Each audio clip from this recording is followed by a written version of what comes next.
Ron Burgundy. So, all right, Ohio State. Obviously, we know that the champs and the amount of talent that they've got there, they're just going to reload. Okay, we get that. The talent that they've got, like they could easily go back to back and win another natty this year. But what I want to discuss is why are more people not talking about the fact that they had and it's not, I don't even think it's arguable.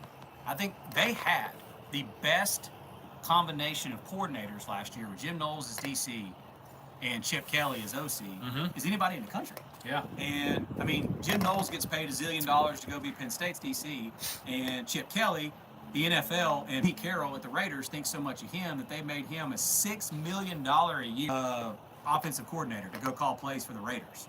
So those guys are gone. Matt Patricia, I know again people like to make fun, but like, dude, as a defensive coordinator, Matt Patricia was good in the NFL.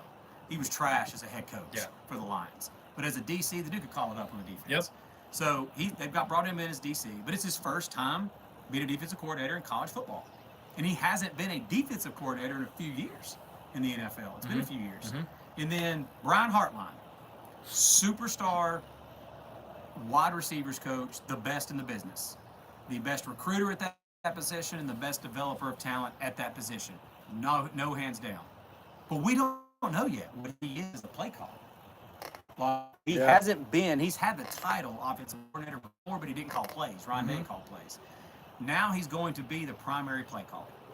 So with a freshman, inexperienced, redshirt freshman, inexperienced quarterback. So are we not, or is anybody out there not worried at all? Sean, appreciate you following, man. Yeah, thanks, bro. Are people worried at all? About Ohio State. I don't mean like worried. I don't mean going 8-4, 7-5. On the defense, replacing all that on the defense. Oh, true. With what are they replacing player-wise too? Obviously, with what they're replacing on defense. Now they are Ohio State. Yeah, they're going to reload. They reload. They may reload.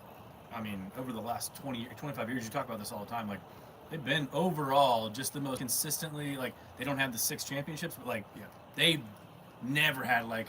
When's the last time they had a 9-win season like that wasn't marred by we're not fickle through and all that 6-6, you know? Yeah, they've been the most consistent program of my lifetime. Yeah, and so you touched on personnel and everything, but then you just look at the schedule, and they open up at home, granted, but they play Texas, most people's number one team going into the country, our number one team going into the country, and they get Michigan on the road at the end of the year. That's been tough for them, obviously, for the past 4 years. And then they have a 4-week stretch where they go 3 road games at Washington. Really, really one of the top 10 toughest places to play in the country. Yeah. At Wisconsin, at Illinois. Wisconsin is what it is. Illinois, obviously, people are high on them this year. So it's going to be tough for Ohio State.